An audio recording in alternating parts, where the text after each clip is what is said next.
Jim Norton is not a doctor. He's not an expert. He's not even a good person.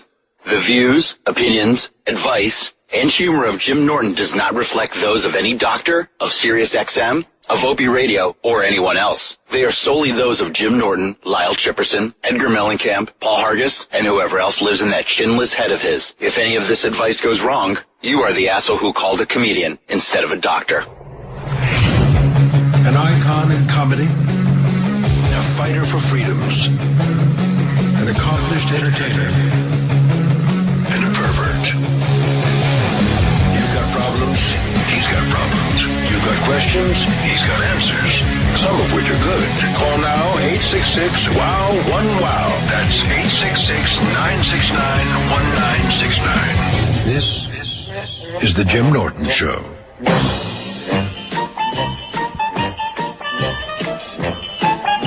Well, good afternoon. Just checking the levels. Lou and I were checking them before, and I hope that this is going out and it sounds okay. Last week, obviously, Amy came in, and it was very, very last minute. And somebody emailed me and thought I lied about knowing she was coming in. And I'm not going to talk about Amy the whole show. It's like, you can talk about it if you want to, but I can't spend another hour discussing the same thing. But I had gotten, like I said, a text in the morning, and she wanted to call in, and I said yes, sent her the hotline numbers and all that stuff. And then I went on to Reddit, and I posted the number, knowing that she might come in. I didn't want to promote it. It felt whorish to do that. I didn't know she was going to. And then I wound up getting a call beforehand. Kenny, it was like 2:30. She's trying to call you, but you're not answering. He called my home phone. And then she came in, and, we did what we did with one headset. So, and then some people are like, I didn't think I asked the questions I should have asked, So it's been a very, a crazy week with that. So there's more videos out, and, I don't know. It's like, is the writing staff doing what they're supposed to be doing? We're all thinking about it. And, call in if you want to. Feel free. And, by the way, I was going to talk about Anthony last week. People think I've been avoiding the Anthony discussion. I have not. It's just nobody has asked me on my show. And I'm tired of just commenting on things. And most of the people asking me to comment on things are people who don't fucking like me. People who don't respect me as a comic or as a person. And you're like, hey, Jim, what's your comment? And then no matter what I say, you think I'm full of shit or I have different motives or I'm a cat, so there's no winning. But, I was not consulted on Anthony being uninvited. I did not agree with Anthony being uninvited. And I'm not just saying this because, hey, it's the day after. It's safe now. Last week, what happened last week. I did not agree with it, and I don't know who did it. I don't know if it was Bill because comedians pressured him or if he felt it. I didn't ask him. He and I have not spoken until yesterday when I got to the benefit and realized he wasn't going to be there. I just texted him and said, I know everybody's, and I asked him if he had it's funny. I said, do you do a bit on this? Because I'm doing something on stage. I wanted to make sure that he doesn't. He said, no, I don't. And I have not talked to Anthony about it. Anthony and I have texted a few times since, the incident with him and Danny. I have not been in the room with Anthony. He and I there was one time where I thought we were going to have dinner, but he was doing his secret show in Long Island that night. Family show. It was right before Christmas. So he and I texted last week. He texted me, how are you? I said, hey buddy, how you doing? We're going to have dinner. Monday night I shot for 12 hours. And, last night the benefit went until 10:30 at night. So I'll probably be seeing Ant for dinner, because he's my friend and I want to see him. So, we'll talk about whatever you guys want. Evan in Boston. What's up, pal? Well, I was trying to watch your special on Netflix. And I did not see it available on Netflix anymore. And I was curious why you took it off, or if you took it off. Well, as the Jim Norton career goes, when things heat up, I get out of the way. Netflix is so hot right now. Why would my specials? No, what happened was my specials I own of the last three, which are Please Be Offended, Contextually Inadequate, and American Degenerate. I own American Degenerate and Contextually Inadequate. And Epix, I think, owns that first one. But all of them, I have an original distribution deal through Epix. Like, they get to distribute for X amount of time, and then I can do what I want with them. So they had the deal with Netflix. Epix would pay for them and pay me, and they treated me great. and then my specials would be on Netflix for X amount of time. The first one, there was a Comedy Central window, and then the next year Comedy Central wasn't paying as much, so we didn't do it. But when Viacom made some kind of a deal with Hulu, removing all original content off of Netflix, it wasn't just my specials. It was like Marin's, I'm sure some of Louis' stuff. Anything that was owned by Epix or Viacom that was on Netflix is now on Hulu. So that was not my choice. But, and it had nothing to do with Jim Norton. It was just because that's Epix is a Viacom company, okay? Thanks so much. All right, pal. What's up, Joe in Springfield? Hello? Jim? Hey, buddy. Hi. I'm going to get to the chase because I know there's a lot of people who want to talk to you. So this is a girl, she's a waitress at the local diner, let's say, and I want to know how is the best way to ask her out. Well, it's funny. I've always been bad at that. I've always been awful at making the initial move and going, hey, how you doing? I don't know what to do with that stuff. Do you get any indication that she's interested? The last time we chat, it was like a nice family chat. I flirted with her. She showed me her 1-year-old kid.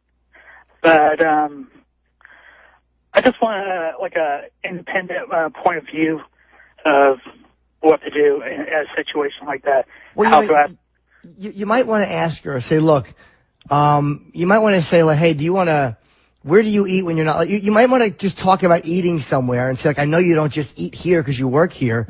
Do you want to go somewhere else and eat or get coffee, that's not here where you're working? I know it's awkward. I'm really shitty at that, dude.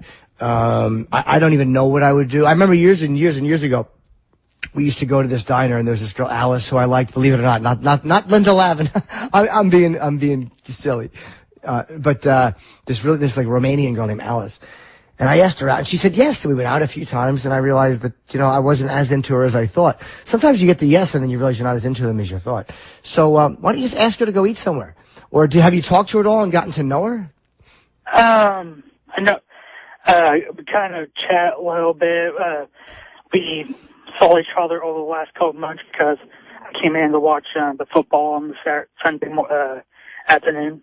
And, she kind of see me and she goes, oh, hey, how you doing?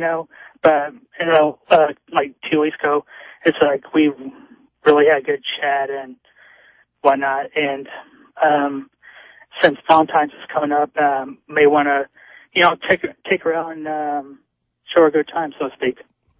Well, see if she'll go out with you before then. You don't want that to be your first date. But, that's what I wowould suggest. Just ask her if she wants to go eat somewhere other than the diner. Because she's got to be really sick and tired of being there. So maybe you want to acknowledge the fact, like, I would ask you to, maybe we can go to lunch or something, but, not here, and just see what she says, or ask her just to go somewhere else. Or go for a drink. I don't even know what people say anymore. Because as in the time that I've done stand-up, as the years have gone on, the way I meet people changes. So, so much of it is through social media and through texting, like in a Twitter app or in, Bumble or one of them. So you've already got the initial icebreaker down. But, I don't know exactly what the thing is, but I would say just be, if you're getting along with her and she's a nice girl, and if you're talking about things already, say, hey, you want to go grab something to eat that's not here? I don't know what your schedule is, and see what she says. Okay, let's see what I can do, and hopefully I can give you a nice follow-up. All right, good luck, man. If you know what I mean. All right, pal. All right, bye. Good luck. Good question here. Bryce in Dallas. Hello. Hey, is this the famous Jim Norton from the... It most certainly is, and I do appreciate your very, very appropriate adjective. Thank you. What's up, buddy? Hey, you kind of touched on it a little bit today, and I'm kind of fascinated by it, but can you kind of go into a little more detail of what you think would have happened if Twitter was around back when you were drinking a lot? Oh, dude, I would have been such a fucking melodramatic loser. I was a phone call guy. Like, dude, I used to call the FBI when I was drunk. I've called the FBI. I've called the White House. Like, I was like one of those. So I know that I would wake up the next morning and see threats to politicians, fucking embarrassing proclamations of love. I would have tweeted my own dick. I'm the worst. I really thank God there was no social media You know, I have a certain amount of empathy for anybody that totally embarrasses themselves publicly, that humiliates themselves publicly on Twitter. I give them a certain break because I know that I'm just lucky that I don't. Even sober, I've almost done that. Like, I've almost fucked up in moments of rage or moments of whatever. So if I was drinking, I would just make a real fool of myself on Twitter. All those embarrassing stories that I have told about drinking, and just, again, they're not earth-shattering. They're just embarrassing. Would be worse, you know, if, 100,000 people were reading them or whatever. Oh, he dropped. Okay. Lou just told me he dropped. All right. Thank you. Let's see here. Anonymous in Texas. Ooh, is this the entire group of Anonymous? What's up? Hey, what's going on, man? I got a question for you. Man, I've loved you. Seen you at House on Blues in Texas. Awesome show. I loved it, man. Thank you. So here's the question is, my wife and I invited over some of her coworkers. They were fucking shit-faced drunk, or the wife was, and came on to my wife for getting naked in the hot tub. We're having a good time and trying to pretty much have my wife, do sexual acts to her. And my wife wasn't having none of that. And lo and behold, a few days later, her husband, just a coworker of my wife's, keeps on pressuring her into us having like a swingers issue, and either one of us are down to it. And I politely sent the guy a text message just saying, "Hey, man, we're not into that. What should we do? Sorry, things that way. We're not into that. So I got to figure out what should I do now, because I'm at the fact where I'm tired of him just kind of pressuring my wife and sending all these messages, or neither one of us wants this situation." So you're being pressured to swing by somebody and who you don't want to swing with. No, the swing. They want to have sex with each one of us. Like swing. You're being pressured to swing. Yeah. By a guy. And what is your relationship with this guy? He's my wife's coworker. My wife's in law enforcement. Let me ask you: Does he know that she is showing you these messages? Yes, he does, because I sent him a text saying, "I don't appreciate the inappropriate text, and if you don't mind, please stop." And the next what day did he say? Still sent it. The next day he still sent another derogatory message to her. He's like, "I'm sorry, I didn't mean it that way. This and this. I'll stop." And the next day he sent it again. Wow. So I'm not sure. So I'm not sure if I should go to. She doesn't, because this is her boss, and she doesn't want to lose any kind of higher end at her job because she's in law enforcement. Right. So I really don't know what to do, because now I'm at the point where I really want to say something to the motherfucker, and it's kind of pissing me off that he keeps on pressuring him. He told him no several times that we're not interested in that, and he still continues to do it. How many times has he contacted her since you spoke to him? 3 times. Okay. Well, then she may have to go over his head. Like, people tend to fear their boss punishing them, but especially in law enforcement, which is a public service job, they're pretty, I think if she's being sexually harassed through text message, if he's stupid enough to do that, and then there's a text from you, the husband, you guys have a tremendous case for sexual harassment, and it's legit. Yeah. I'm not a big lawsuit guy, but if a boss is fucking sending dirty text if you send a text to someone, it's inappropriate. I don't think you should be fired for that, as long as you're not sending your dick picture to a subordinate. But, look, we all do dumb shit.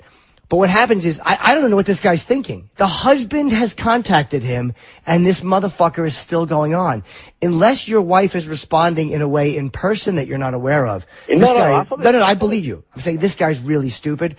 And she may have to say, firmly, please do not do this again. Or maybe she could blame you. Like, hey, my husband wants me to go to the captain with this, or whoever the guy is. And then maybe he'll back off.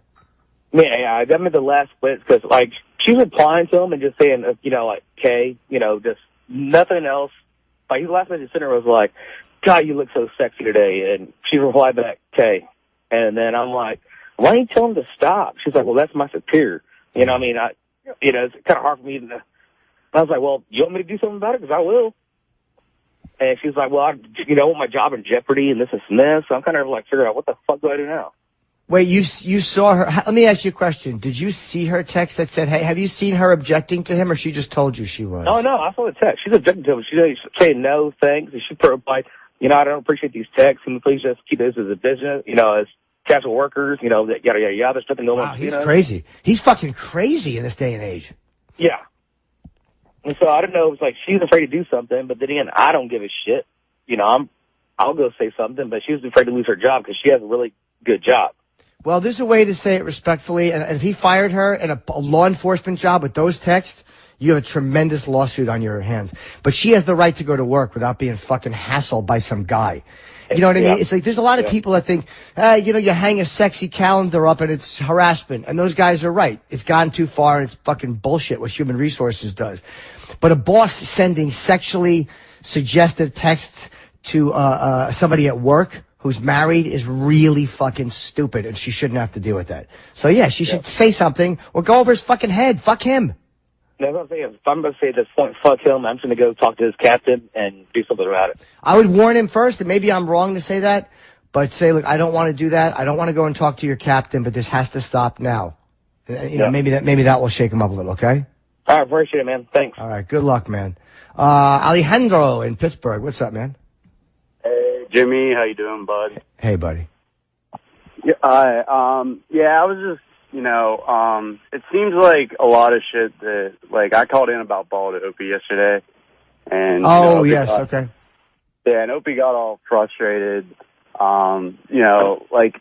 I'll be honest, Alejandro, he wasn't as frustrated as you. I'm sure he doesn't like that, but he didn't. I was in the studio with him, and I know you're going to think I'm covering for, but he didn't seem that upset by it, or you know, it was like one of those things, like but he didn't seem, unless he hit it for me, he didn't seem particularly crazed by it.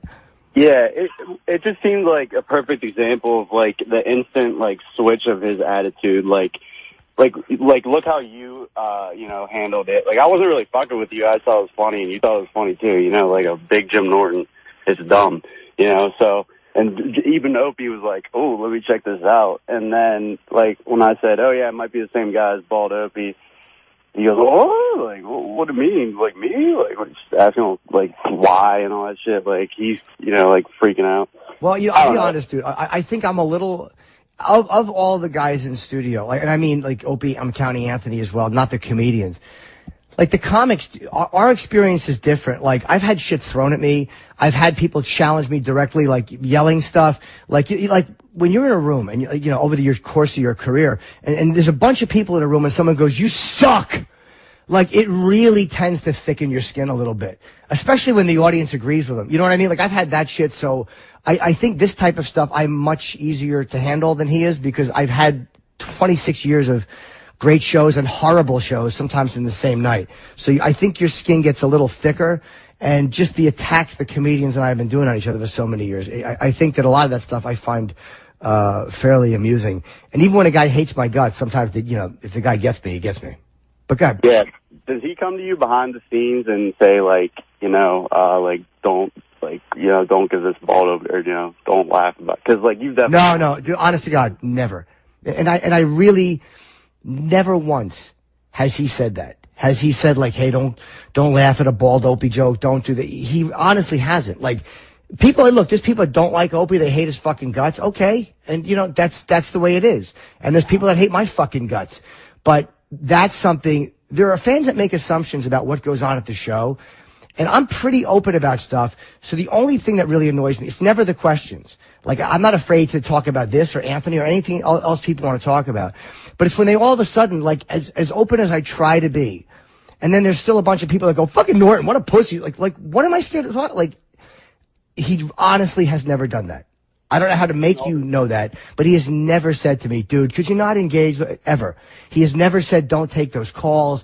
He has never asked about calls on the advice show. Like, "Hey, man, you know, you talked about that fight. How come?" Never once.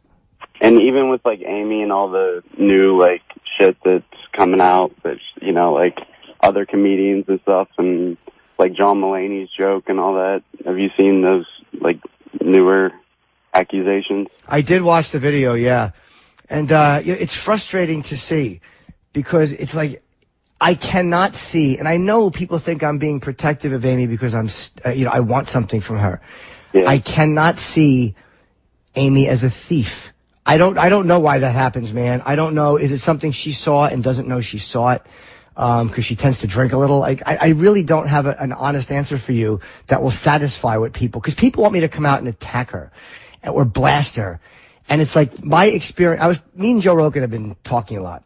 kind of going back and forth with this, because you know how Joe is about this stuff. Joe is fierce.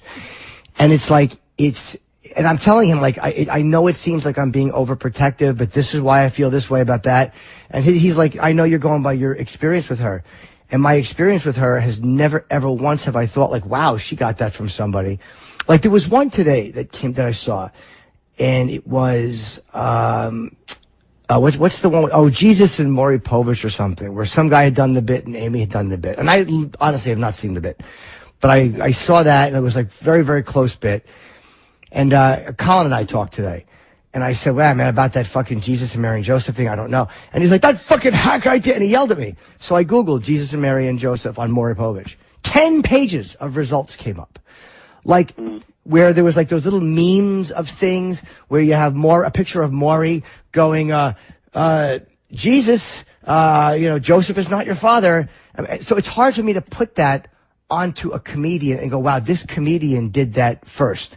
This comedian said that and she stole it. Like, it's hard for me to pin that as thievery. As far as the sketches go, like, I don't know who writes for her other than Kurt Metzger, who I have complete faith in his integrity. You know, there's nobody that doesn't use Kurt. You know what I mean? Like, there's not one comedian, I think, that find Kurt to be a thief. The amount of comedians that have used Kurt to write, he absolutely would have been sniffed out as a thief years ago. And Kyle, people were accusing for the magician. But again, man, I've never once thought of Kyle Dunnigan as the thief. Never once. I've seen him as a comedian. I don't know anything he's written other than that sketch, because people said he wrote that sketch. But it's very close to the one that was on YouTube. But again, I asked Kyle about that, and I'm not putting it off on Colin. I'm telling you that I do discuss this stuff with my friends. I don't look at this stuff and blindly go, oh, no, it's nothing. I really do talk to other comics and go like, what do you think, and what's this? And he kind of gave me the same answer. He's like, I've been seeing that fucking idea of putting a condom into a balloon animal for 30 years. Yeah. So I don't know what it says, but I'm having a hard time with it, because I am looking at this stuff. And I am also very protective of her. Admittedly, I'm biased because she's my friend. I'm not biased because I want something from her. But that shit I wrote about Patrice, when people questioned me on that, it really annoyed me. When that first thing came out and people thought that I was throwing my dead friend under the bus because I wanted something from Amy Schumer, is fucking disgusting. Like, you know what I mean? Anybody who hates my guts that thought that, that's fine. But if anybody was ever a fan and thought that as much love as I've shown Patrice, here's what I've gotten since Amy came on my show last week. I was already booked to do one sketch. I do one sketch a year for Amy Schumer. Like every comedian in New York, I get one sketch a year. And there's a few lines in it. It's very funny. And then like they've made a couple of changes in the last week. I have one less line than I had last week. So since the giant interview, I lost one line in the sketch. That's what I've gained. But yeah, I have seen them, and some of them are very, very close. And I would love to know if somebody on the writing staff is perusing the internet when they shouldn't be. It's hard to believe it's all a coincidence, but I absolutely do not think that Amy as a person is a thief. And it's very, very hard for me to think that Amy as a person is a thief. And that's as truthful as I can be about it, man. And I'm not being, and if it came out where Amy goes, yeah, I stole a joke, I would still love Amy personally, and she would still be my friend. And I would, like I've said, I would be very disappointed. But I wouldn't attack her any more than I didn't attack Mencia. But I would acknowledge it if that was what she came out and said. Yeah. But I don't know, Alejandro, I don't know if that answers your question. I'm really trying to be as honest with you as I can be, because it is, again, this thing came out yesterday and I'm watching it, and a couple of things that I'm questioning, I Google one and 10 pages of results come up. It's not like I Google it and it's such a specific joke that one comedian doing that joke comes up. It was a fucking meme. Like I saw two different memes, one of them a picture of Maury, and one of whatever, it was just some other picture that said, Jesus, Joseph is not your father, on the Maury Povich show or something. Yeah, Jimmy, real quick, did you hear Tammy say on Jenny McCarthy's show that like there has been whisperings like among clubs or whatever that she has a maybe method of doing or a habit of doing this shit? And honestly, I did not hear that from Tammy. I wish she would have said that to our show. But I have not heard that. And I have not heard that in clubs. If I had heard that in clubs over the years, I wouldn't have used her in front of me, and neither would David Tell. Like, it's like when we're talking about somebody who we like, It's like, I'm not, I wouldn't put a gun to my head and say it's not true. I'm not a fucking idiot. But I also wouldn't put myself out there. If I thought something was true, I wouldn't put myself out there in the other direction. I mean, it wouldn't behoove me to do that. Believe it or not, I do give a shit about the way people feel about me as a comedian, as a performer. I've tried to speak my mind about stuff. And I know a lot of times people don't like the conclusion I come to, but I do try to be straight about it. But no, I have not heard her say that. And I believe you that she said it, but I haven't heard that, and I wasn't aware of that. Yeah. Okay, cool. I was mad you didn't. I heard you were coming to a ton of cities on your new tour, and you left out Pittsburgh, man. I left out Pittsburgh because I was there not too long ago. But I will go back to Pittsburgh. It's a great market. And look, dude, I appreciate you calling and saying what you want to say and asking what you want to ask. But I'm being as truthful as I can be with you. I support my friend. It's really, really hard for me to believe that Amy is a thief. I cannot see her that way. And again, if it comes out, and I know people are going to go, oh my God, the evidence, how could you not? I was just on the phone with I had a conversation with Colin. And if I hadn't talked to him, I probably wouldn't have thought to Google that stuff. But, we'll see what happens in the next week. But I do have, again, is somebody writing for her? Like, this is a question I have too. A lot of times comedians use people to write for them. And you have guys you write, and you don't like to admit that you have people that write for you, because what happens is it makes us feel like, wow, we're not as strong as a comedian. But as you get more and more famous, and there's a bunch of pressure on you to do material and to do new material, and you got to be funny on Kimmel, then you got to be funny on The Tonight Show, and you got to burn new shit every time. Are you all of a sudden having people throw you? Oh, here's what I want to say. This is the last thing I'll say about it with you. One thing that pointed to her not being a thief to me, and I said this to Rogan, was Amy would send out emails to her friends whenever she would do a roast, or she was doing a speech for like the British Awards, or this fucking Gloria Steinem thing, or these roasts like the Charlie Sheen roast and a whole bunch of them.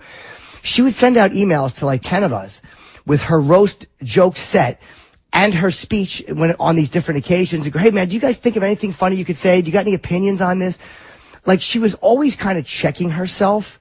And she was asking us as her friends for some input. And there was times where I would throw her a line, or I had thought of something. So that's a process that she uses. So maybe that has gotten her in trouble. Like, has she done that in her stand-up? And I don't know. But that's not something, to me, a knowing thief does. You don't send out your entire roast set to a bunch of your comedian friends and ask for opinions and help. And you also don't send out a speech in its entirety asking for opinions and help. Do you know what I'm saying? Like, those are just not the actions of somebody who is being purposefully fucking sneaky and shitty. But has she sent out a sketch to somebody, and maybe they went, hey, why don't you go in this direction? Or hey, why don't you do something on a magician? It's possible. Like, I'm not going to vouch for other people. I'm really not going to do that. I vouch for my friend because she's my friend. And again, I would vouch for any of my friends like that. I would stand up for any of my friends like that. And I don't know if there's anything else you want to know about it, or if there's anything you think I'm not being straight about. You can ask me, or you can tell me, and I'll be as honest with you as I can. Nah. Yeah, that's why I called in here, because I don't think Opie will ever be picking up another call from me. Thank you. Well, maybe not, but again, he handles things different than I do. But it's not because he stinks. It literally is because as a comedian, you are forced in a way to handle things head on. You really are forced to do that because you have to do it in clubs. I cannot be evasive in a nightclub. You just can't. And I always find, like, talking to people, even if they hate my guts, because I've talked to people that I've hated and it humanizes them to me. And I've talked to fans that I know didn't like me. And yet we have a conversation or something and say, it's just a guy, man. It's just a fan of the show who thinks I'm full of shit. He's not a fucking bad dude. Or, you know what I mean? It's not like there's this monstrous thing of people who are fucking assholes. It's like most of them are just regular people who, like a lot of the comedy fans who are fucking hating Amy or whatever, a lot of them are, look, they want to know what the fuck is going on. Or they feel, hey, this person is stealing and I don't fucking like it. And they're going after her. And I'm having a different angle on it. But, I don't state my reputation on any other person other than myself. I've put myself out there as a friend. And look, I don't see Amy as a thief. But I put my reputation only on myself and what I write. And I don't know. I know Kurt very well. But I don't know who else is writing on that show or where ideas are coming from. So I'm not fucking vouching for people in sketches when I don't know where their ideas are coming from. I'm not, again, I'm not a blindly, loyal idiot. Yeah, it makes sense. She blew up too quick, didn't have the material to cover it, Yeah, and again, dude, I honest to God have gotten so many emails from her. And they're not just to Jim Norton, they're to other friends where she's like, hey guys, what do you think of this? Is this a good bit or is this a good sketch? And I almost admired her ability. One time I was in the fucking Montreal Comedy Festival with her and Chelsea. I think it was right before the Charlie Sheen roast. And Amy is sitting there, me and Chelsea and somebody else, and she's reading her roast things to us. And Jeff Ross has the ability to do that. I'm too humiliated and embarrassed to do that. But there are comedians that are able to do that legitimately because they want an opinion and they want to get help and they want to get your ideas. So she's a comfortable collaborator. Like if somebody throws ideas at her, Amy is comfortable going, hey, that sounds really funny, I'll use that. Or no, that stinks, I'm not going to use that. And, maybe she should have, again, because when you're doing a sketch show, dude, ultimately you are responsible for the content of that show. You get all the praise. So again, when things go wrong, if there's shit that turns up that it was hacky or it was taken from somebody else, you get the blame too. But that does not mean to me that she is a fucking conscious thief.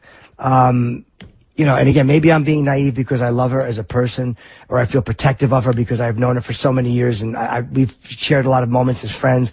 But I do not see Amy as a thief, and I really mean that. And I'm not looking to get anything out of her. I'm not going to be a fucking movie star because I don't think Amy is a thief. And again, if it turns out that I'm wrong, I will say I'm wrong. I admit I was wrong with the fucking Iraq war, and I was on TV shouting about that. So believe me, talk about feeling like an asshole. But, some of these ideas, dude, they're ideas that were a little hacky. And, maybe she should have fact-checked that before. You know what I mean? Maybe she should have Googled a few of these ideas, or these writers should have Googled a few of these ideas. Yeah. All right. Okay? Thanks, Jim. You're the best. All right, buddy. Watch out for the snow. Rob in Pittsburgh. Yes, Rob. Another Pittsburgh caller. Jesus. Hey, Jimmy, how you doing? Hey, Rob. Hey, Jim. Hey, what I was going to bring up was, I can make people laugh a lot of times, but in my heart, I know that when I'm making people laugh, that's not necessarily from my own head. It could be from places where I hear things, and I don't necessarily have my own voice. I may pick that up from listening to you guys or listening to other people I like. When Amy came out and said, oh, I was just playing a character, and I was trying to get across to these white conservative men to make them like me so that that I had credibility, it just means to me like, well, when did you ever really have your own voice? And if you didn't have your own voice, how does that make you any funnier than me? Because I can kind of pick out what Jim Norton might think, and I could say a funny Jim Norton line, but it's not a funny Rob line. It's a funny Jim Norton line. Well, let me say, Rob, too. I think I haven't heard her say that, but okay, if you're saying she said that, I'll assume she did. That when you're saying like, hey, I was playing a character, I think a couple of things. And again, I haven't talked to Amy about this. When she said something last week that I really wish people would have latched onto. And she's like, I'm newly famous. It's almost like all of a sudden, I remember us sitting in the festival and people just go like talking to me and Chelsea and her, all this, where people kind of knew her, they didn't know her. And then within a year, she's an A-list celebrity and everyone knows who she is and what she says goes everywhere. So a lot of times now people who didn't know you before, when you were just being yourself and being raw, how could you say that? Oh, I was just playing. You know what I mean? Like, I don't know. Are you afraid of losing your position? But I don't think that means that you're not funny. And I don't think that means that you have no original thoughts. Because knowing her personally, like one of the reasons she does as well is because she is funny when she goes on Ellen.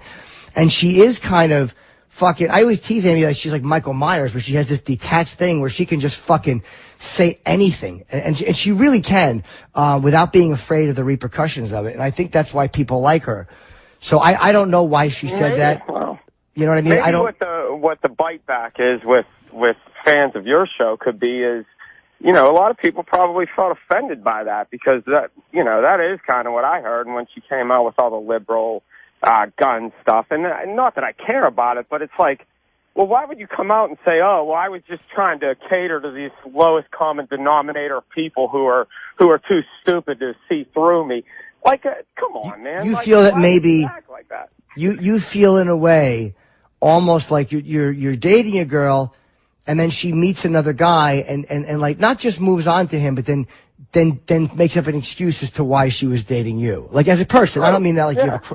I understand that. Like, hey, all of a sudden, hey man, we're the guys who liked you, and we thought your fingering in the cab stories were funny, and we enjoyed your brutality, and now you're denying us like we were shitty to have bought into the character.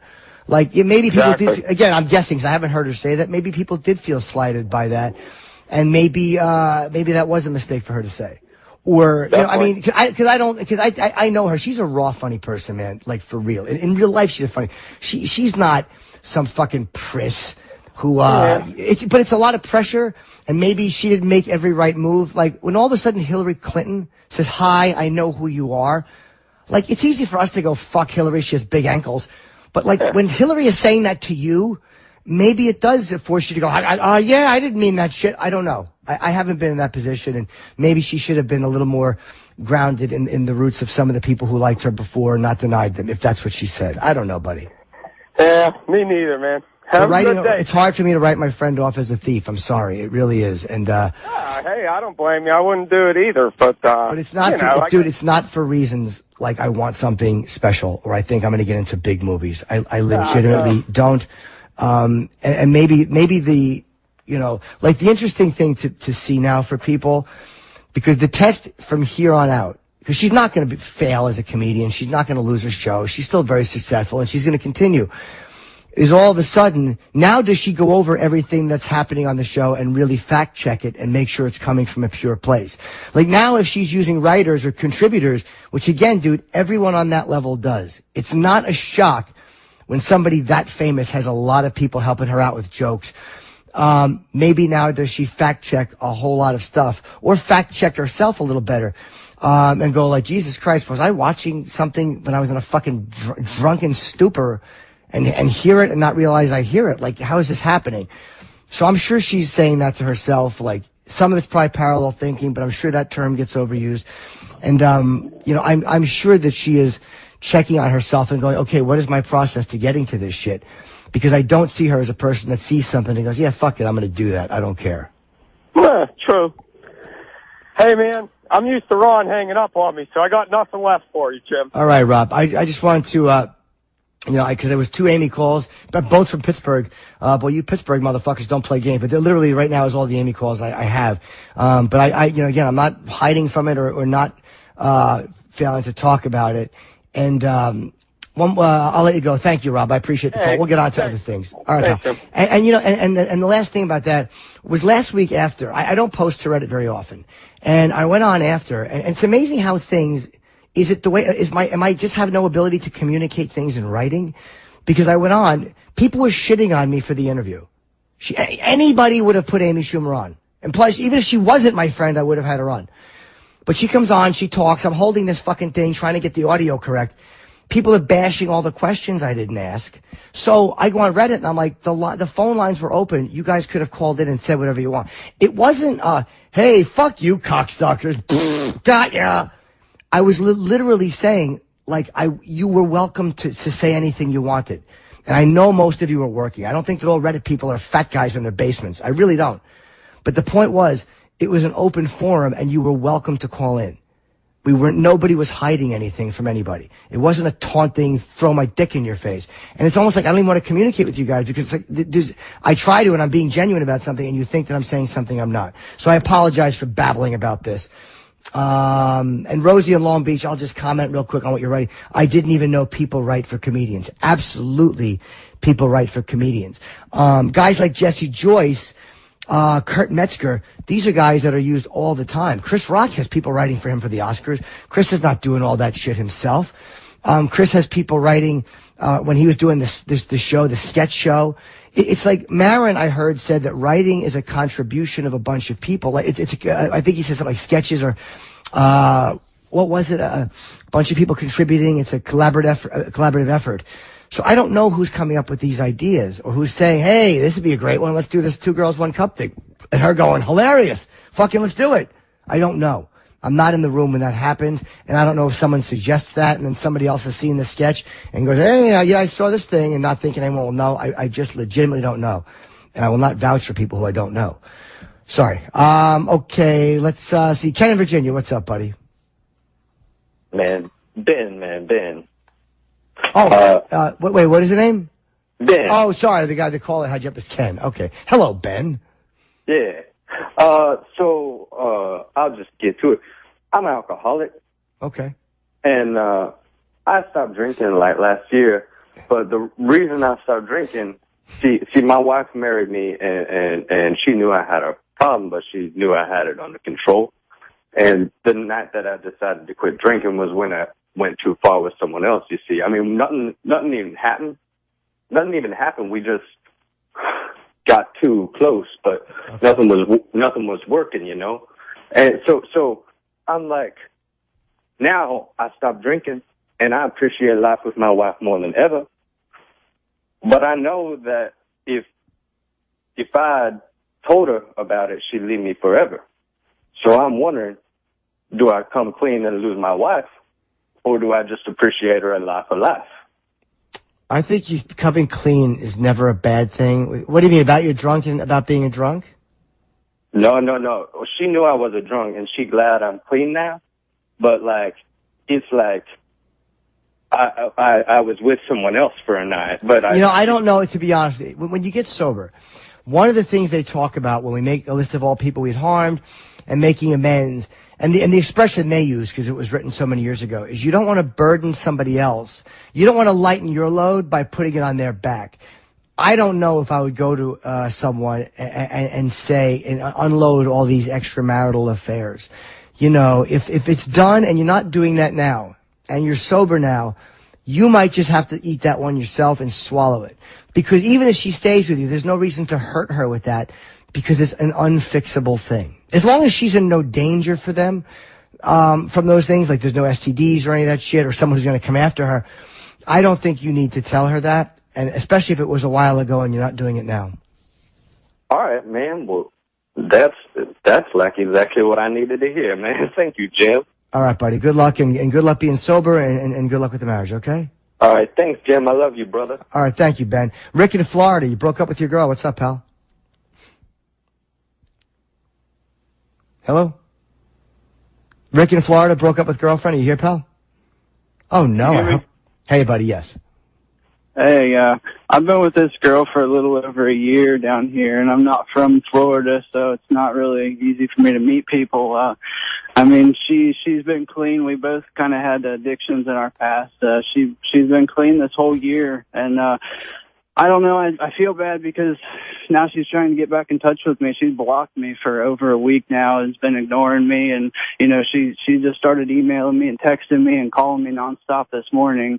And I just feel bad. I don't know what to do because she disappeared. Like, I wasn't ever able to give her 100%, man, because I couldn't get over some of the shit in her background. So, I mean, she laid some heavy stuff on me like 5 months into it, and I tried to get over it, and I just couldn't. So what'd she lay on you that you couldn't get over? I don't know, because she said that her ex-boyfriend before me, he pretty much sold her for drugs to two, black drug dealers. And I don't know, I was already with her for like 5 months at that point, so I was pretty invested in her, and I don't have any friends down here. Like, part of me was afraid to let her go, but let me ask you I wasn't something. able to give her 100%, and she finally fucking took off a week ago, and now she's blaming her relapse on me, and now she's I'll say this. She fucking got an abortion. So. Hey, but hold on, slow down. One thing at a time, pal. The relapse is not your fault.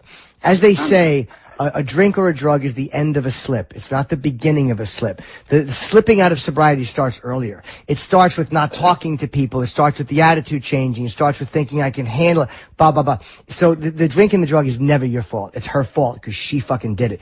But the thing about not forgiving her past, well, maybe you should examine that. Like, so what? She fucked two black... I mean, me and you are different, obviously. I'd fucking jerk my dick for hours. She'd be sick of hearing me talk about it. But even if that disgusts you, or it hurts you, or offends you, or you don't like it, look at it like that was the price she paid for being a drug addict. Like, if she told you she stole or she fucking robbed somebody at gunpoint to get drugs, that's what that is.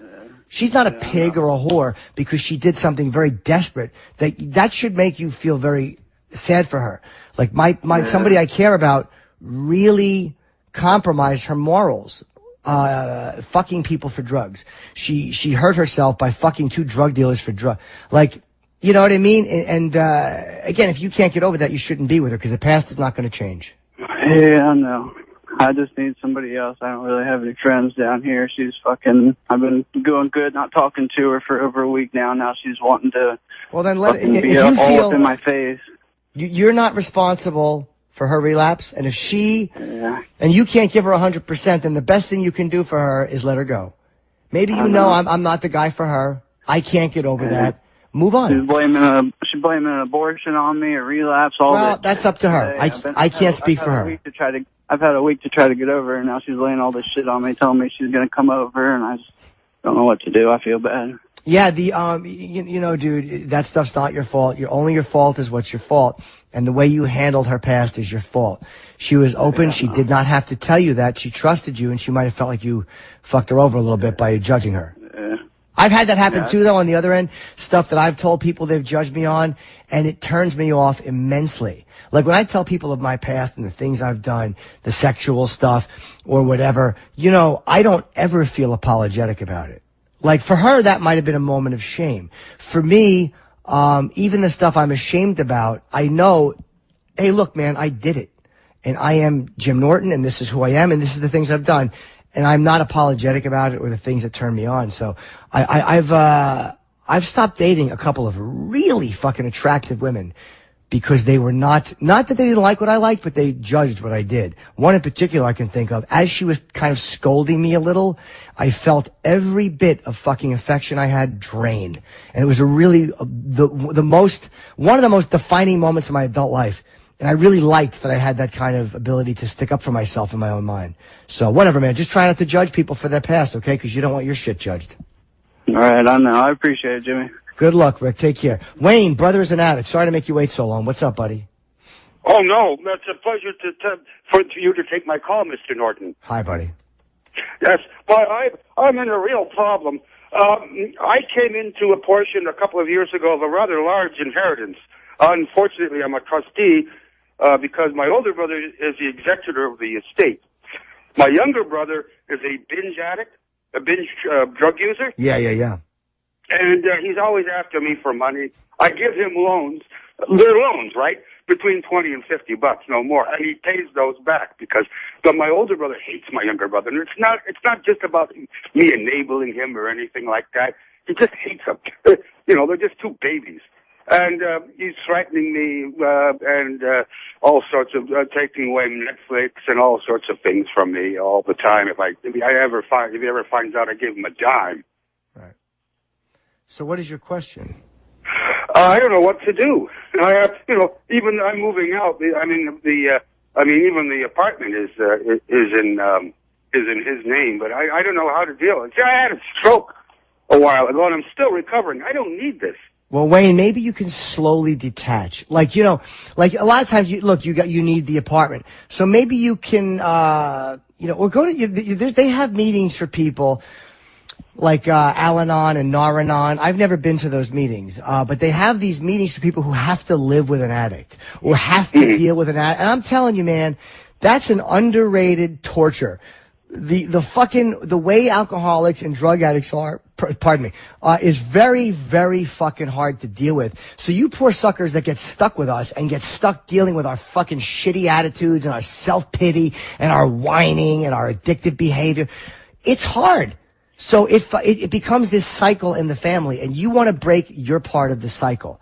So maybe you go to some of those meetings and you talk to other people who are not actively abusing drugs, but have a mother who is, or a father who is, or a wife who is. And you figure out a way to detach and function with love so you don't have to make that your whole life. And you deal with them when you have to deal with them, okay? But you still have to deal with them on some level, but it should not be the focal point of your life. And you should not be constantly suffering because of his way. And there is a way to deal with it, dude, but talk to other people who have to live with that shit because it's hard and sometimes we need a little bit of help navigating those waters. Yes, I'll do that, certainly. That's good advice. But my older brother's a real asshole in all this. I showed a friend of mine an email he sent me, and he called it cyberbullying. I mean, he's obsessive. All right, so he's an asshole. Maybe he's affected by the cycle, too.